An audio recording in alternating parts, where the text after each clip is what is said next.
Buying a home is incredibly complex, especially for people who are new to the game. But hunting for your first home or for a home is a really enjoyable process and one that can be really difficult to get right. So let's prepare you a little bit better for when that time comes.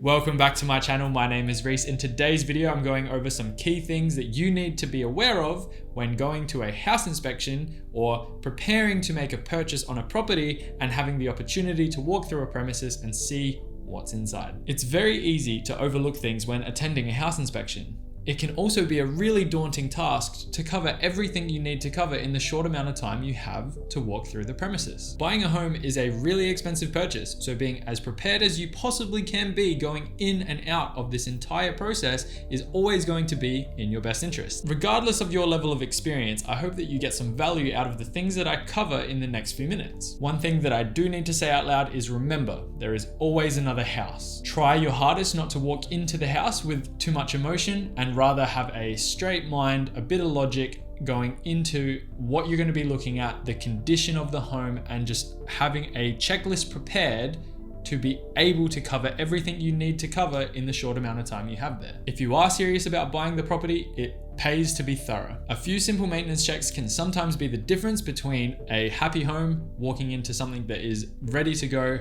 off the bat or something that could potentially be a costly nightmare. So firstly, when you start walking through the premises, these are the things you need to look at inside the house as you do your walkthrough. In particular, water stains, corrosion, and mold, especially in bathrooms and bedrooms. Look for ceiling sagging, so there may be some type of weight on the roof in positions that don't really sit well, which could potentially lead to further damage. And cabinetry around wet areas such as bathroom taps and kitchen taps, just to make sure that there are no leaks, there are no loose components, it is all nice, tight, neat, tidy. So they're really the most important things you need to be checking inside the premises. Now, outside the premises, you have a whole separate checklist, and they range from things to like checking the gutters for rust, making sure that your stormwater pipes, which go from your roof down into the stormwater system, are connected to the actual drain and they don't have holes in them, they're not leaking, making sure that there aren't water patches around them, indicating that they would be leaking. Make sure that outdoor taps aren't leaking and that they also work.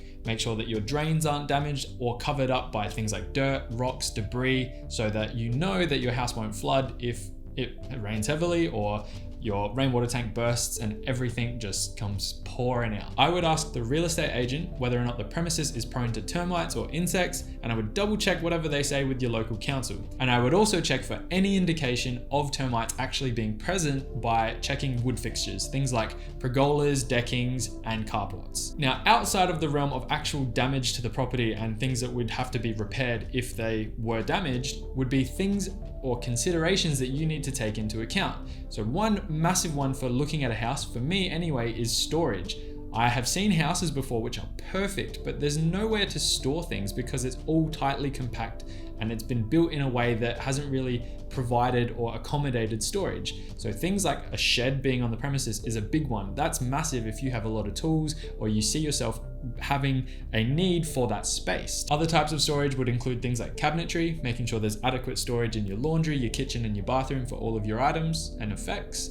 Also in the bedrooms, things like walk-in wardrobes or built-in wardrobes, do they exist on the premises and do you have a need for it? Another thing that always gets overlooked is there any significant or heritage trees on the premises? It is often difficult to get approval from councils to be allowed to remove these types of trees, which can interfere with things like your landscaping projects or could even potentially damage the property if they're too close to the actual house and could potentially be a falling object in a storm. Another one that's kind of coming to light now is, does the home have enough power points? In this day and age, we use so much technology that it requires a lot of cables being plugged into those power points. In the house that I'm in right now, it was built a long time ago, so it doesn't really have the number of power points I need. So I find myself using power boards often and having to find extra cables to use in order to service all of the technology plugs that I'm using.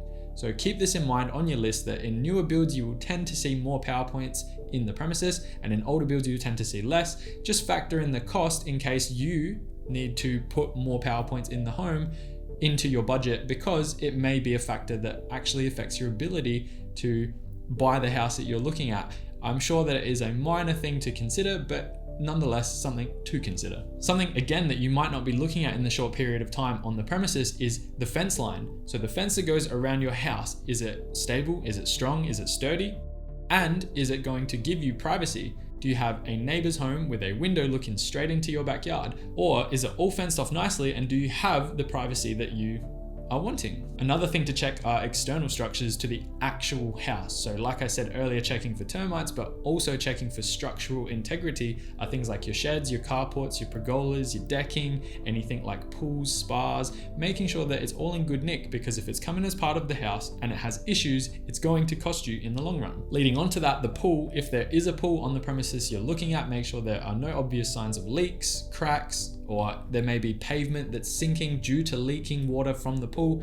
This is a big one, something that can cost a lot of money to rectify, and I don't even know if your insurance would necessarily cover it. So be mindful if you're looking at a home with a pool to make sure it looks good, the area is neat, tidy, and it's actually serviceable. On top of that, check your hot water system too for the same thing, leaks, cracks, any damage to it. Hot water system isn't a cheap thing to replace. Other considerations are things like, does the actual house provide natural light? Are there big windows in the areas that will allow the home to be lit up during the day without having to turn on actual lights in the home? Do things like the windows, doors open easily? Are they creaky? Do they look like they need to be serviced or replaced?